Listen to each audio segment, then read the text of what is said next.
Thank you for joining me on the journey. This is Completed Christianity. 99% of Sabbath keepers are keeping the wrong Sabbath, or i.e. keeping it at the wrong time with the wrong reckoning of the day, and we're going to prove it. So, let's look at the beginning of Genesis. So, Elohim said, "Let light come to be," and light came to be. And Elohim saw the light, and that it was good. And Elohim separated the light from the darkness, and Elohim called the light day, and the darkness he called night, and there came to be evening, and there came to be morning. So, everybody's read this, and everybody gets it wrong, because we have doctrinal blindness. We have a preconceived notion before we even start reading, or as we come along through the text, we're like, oh yeah, that means that, oh yeah, that means that. Because we've been taught a meaning of something, and so when we see it or hear it, like in the King James it says, and the evening and the morning were the first day. When we see that, even people who aren't Sabbath keepers, even Christians, they know that a scriptural day, as it's been called, is from evening to evening. Well, this is absolutely and historically not true. And what we just read proved it in and of itself, but we'll go way deeper than that.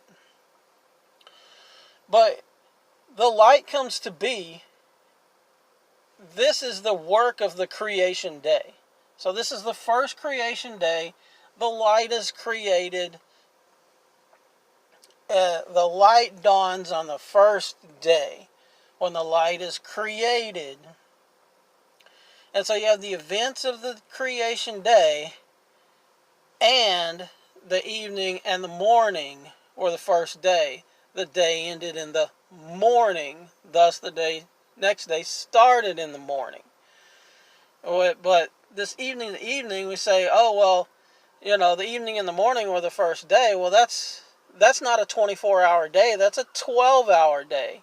But somehow we glossed over that because we've been taught error, because we have this doctrinal blindness. The doctrine's there. Oh, that means, evening to evening. Well, but it says evening to morning. But somehow, arbitrarily, that fills in the rest of the 24 hours in our minds. But that's not the way it is here. Here we have a full 24-hour day. We have the creation. We have the day.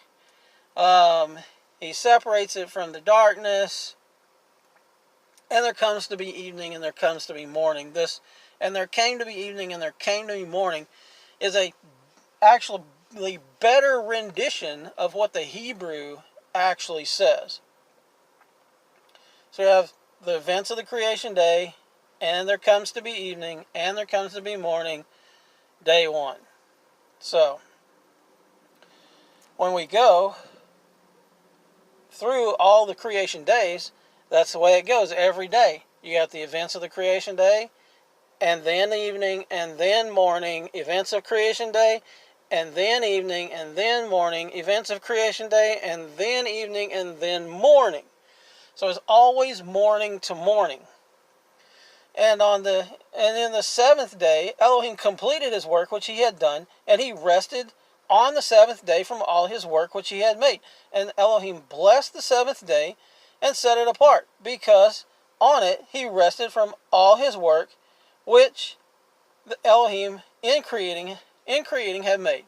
So he took this day, and he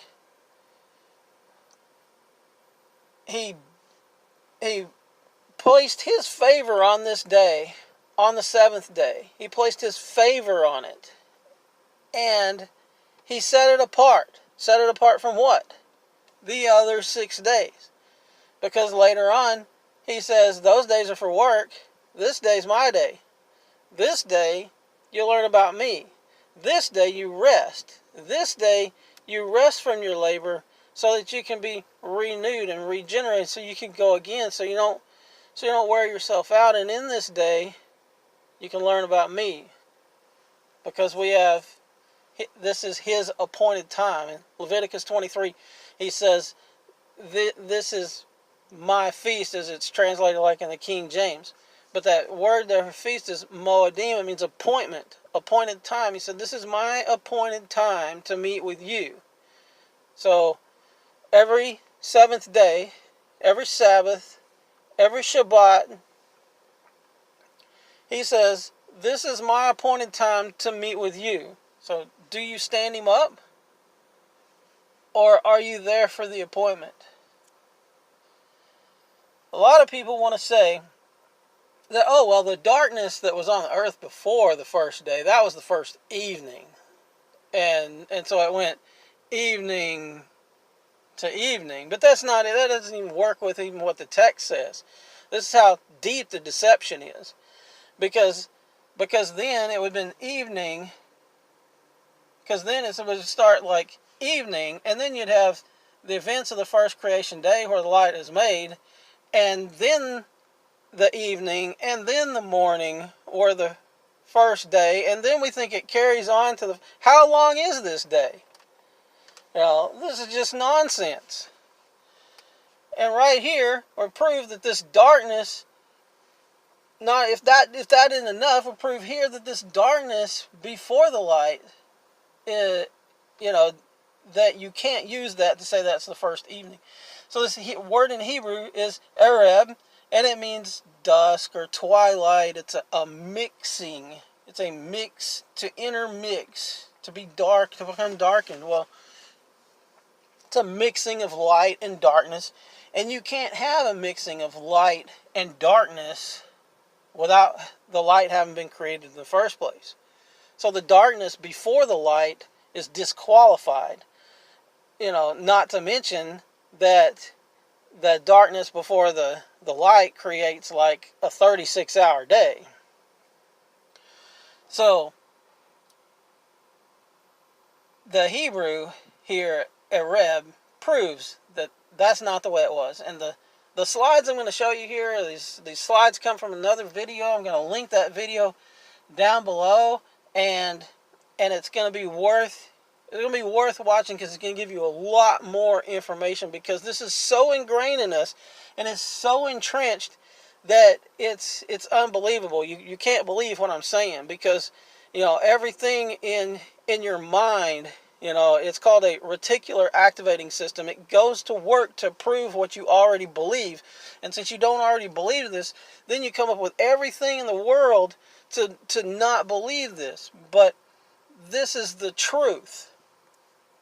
So let's read a few slides here, and we'll see that instances in Scripture that the evening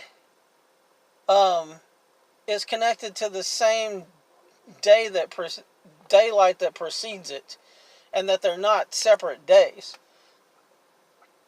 And it came to be on the sixth day that they gathered twice as much bread, 2 omers for each one, and the rulers of the congregation came and told Moshe.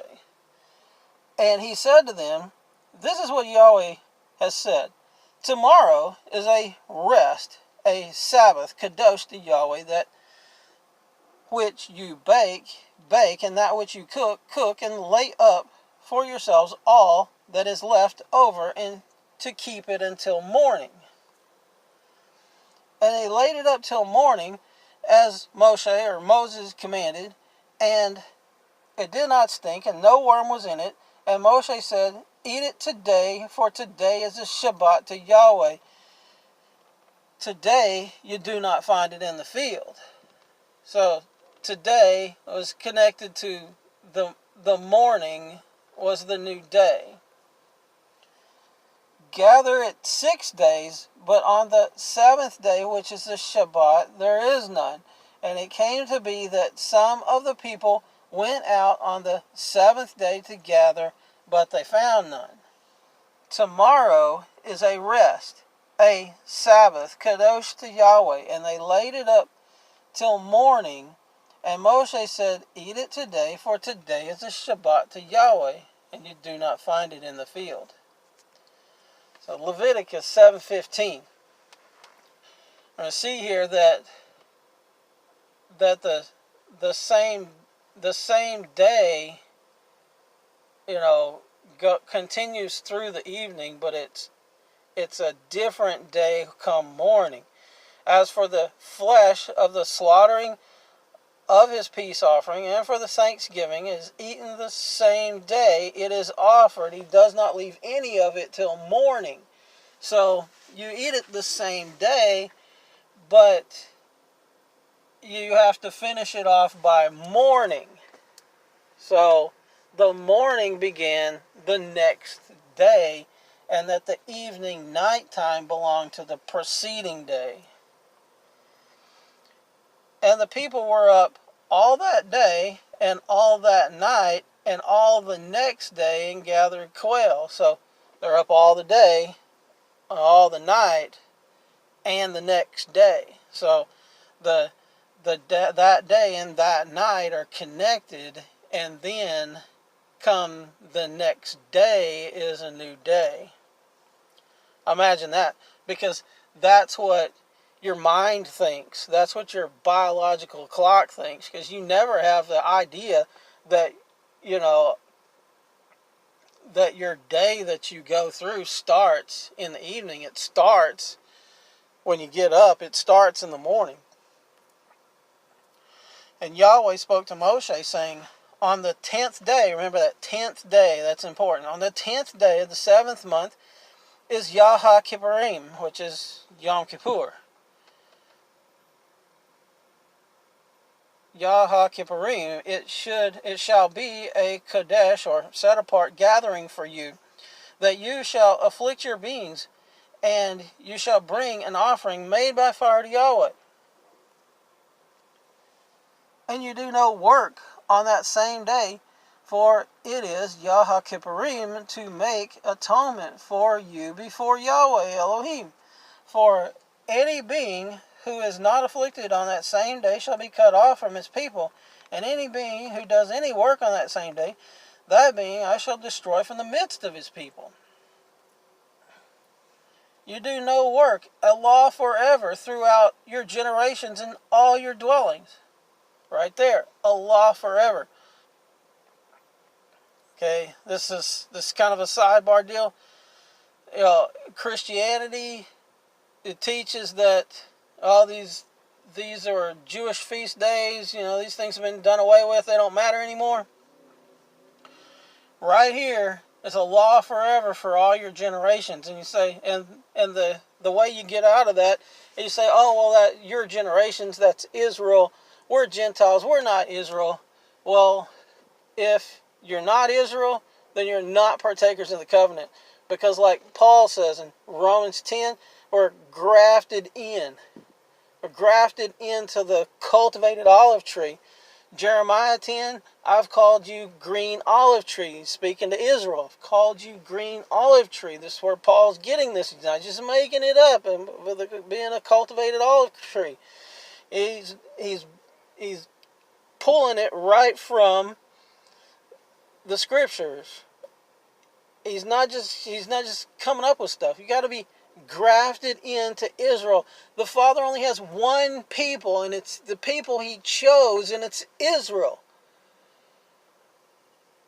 And it's the people, and the people that are of Israel are those who are joined to Israel and who keep the covenant and commandments of the Father.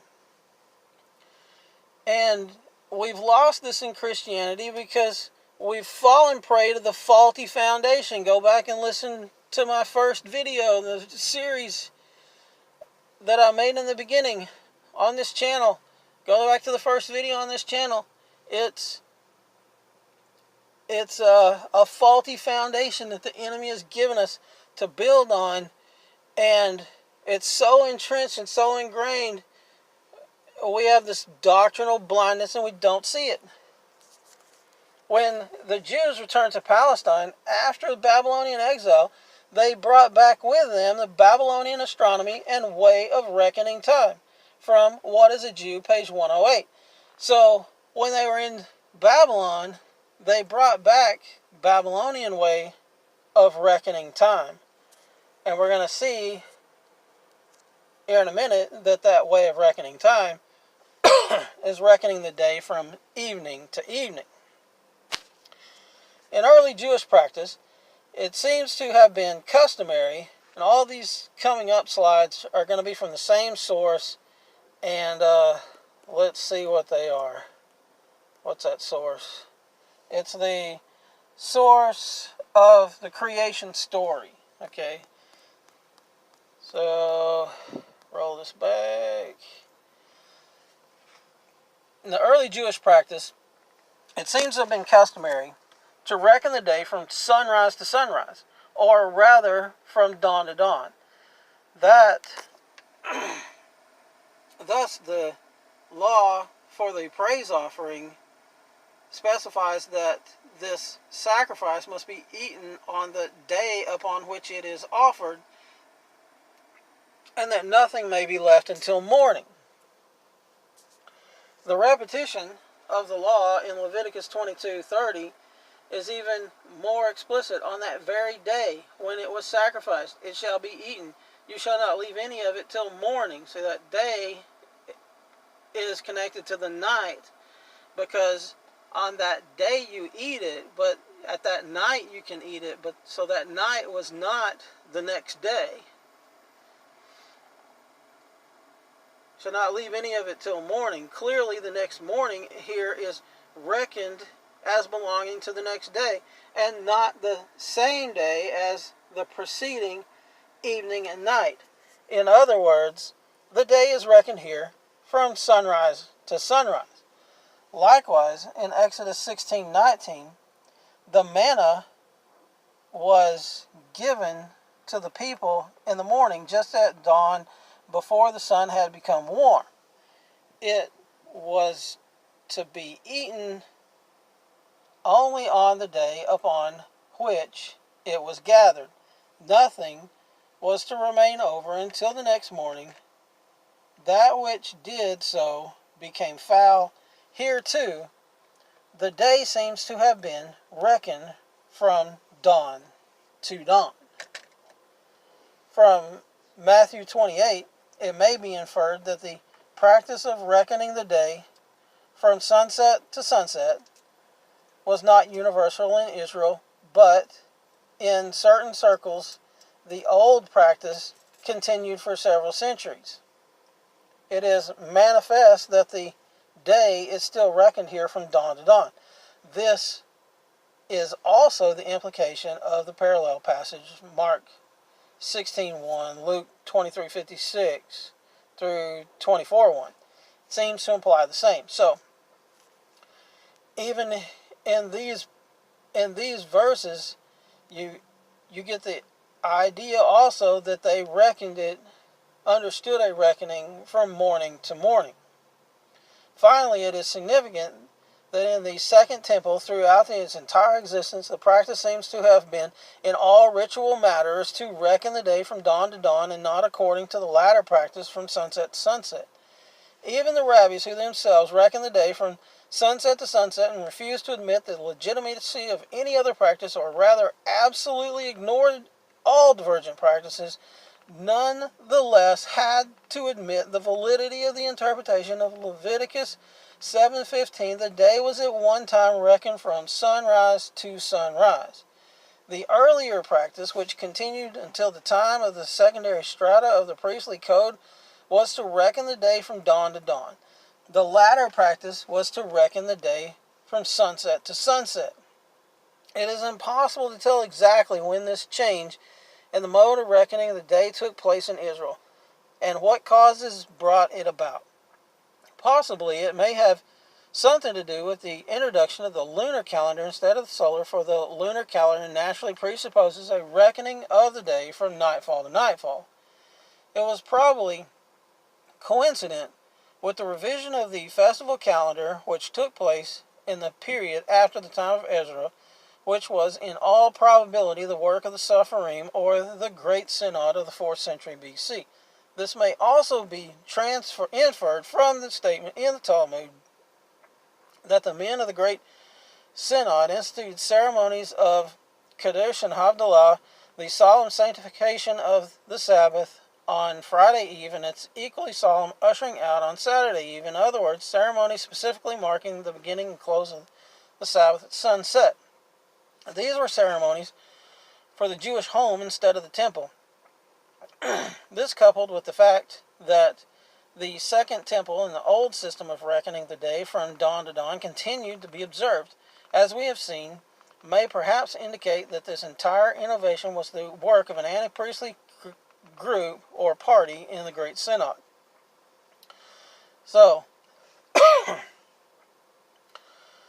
in this, over and over, we see depictions and evidence that it was morning to morning, not sunset to sunset. And in this, with the calendar, we're going to see another level to this. The new stage in the investigation of the problem of the calendar of ancient Israel was marked by the appearance of a learned article by E. Koenig in 1906. He maintains that two distinct calendars were current in ancient Israel. And right here, this is where a lot of people are going to say, oh, well, it wasn't being kept, it wasn't morning to morning and being kept sunset to sunset in the first century, because if it was sunset to sunset in the first century, then Messiah would have corrected it. But right here, there's two distinct calendars that were current in ancient Israel. So they had two different calendars, and we see evidence of that even still today by that you have in the spring, Yahweh says, is the beginning of months at Abib. But then on the Jewish calendar, that's the new year of when Abib starts. That's the first month. But the Jewish calendar has the Rosh Hashanah, the Day of Trumpets, that they convert and take away the meaning of the Day of Trumpets to someone and say that, well, that's the new year, the Jewish New Year, and that day, Rosh Hashanah, that's the civil New Year. So you have two calendars, two New Years. Well, this practice took place in Babylon as well, where they had the New Year in the spring and they had the New Year in the fall, and that they were to mark two different things, and that second New Year is a Babylonian tradition. The first, a solar calendar. This solar calendar was well adapted to the conditions of the simple agricultural life which the Israelites lived during the first period of their sojourn in Palestine. It reckoned the day from sunrise. The solar calendar was well adapted to the conditions of the simple agricultural life which the Israelites lived during the first period of their sojourn in Palestine. It reckoned the day from sunrise to sunrise. The second calendar was a lunisolar calendar. The day now came quite naturally to be reckoned from sunset. The second calendar was obviously based upon Babylonian models and was adopted under direct Babylonian influence about 600 BC, when the Babylonian religion and general culture began to affect with steady increasing force the Jewish exiles in Babylonia, and through those of them who returned from the exile, the Jews who had remained in Palestine. This broadly sums up Koenig's conclusions. The time of the transition from the reckoning of the day as beginning with the morning and reckoning of it as beginning with evening. That in the earlier calendar in the literature, which records the day as reckoned from the morning, presumably from sunrise, while the later calendar and the literature pertaining thereto, the day was reckoned from the evening. This, in turn, together with other important considerations, would point to a time approximately about the beginning of the first half of the 3rd century BC, that of the introduction of the new system of reckoning the day, supplementary studies in the calendars of ancient Israel. So there we have it. Originally, and for the temple worship, the day is reckoned from sunrise to sunrise. Why is that? Because in the beginning, the first day, the Father spoke, let there be light, and light dawned on the first day right then. And then there came to be evening, and then there came to be morning, and that ended the first day. It began the second day, and you got the events of the creation day and evening and morning. Events of the creation day and evening and morning. Events of the creation day and evening and morning. Events of the creation day and evening and morning. Psalm 89:34. My covenant I will not break, nor alter the word that has gone out of my lips. If you like the video, give us a thumbs up. Comment down below. Comments of opposition are welcome. Just don't say anything dumb like we're not under the law, we're under grace. Because you've been taught to use that outside of the bounds of its intended context. Subscribe now. Hit the subscribe button. Hit the bell, or move over to our channel page and hit the bell so that you get the notifications of the next video.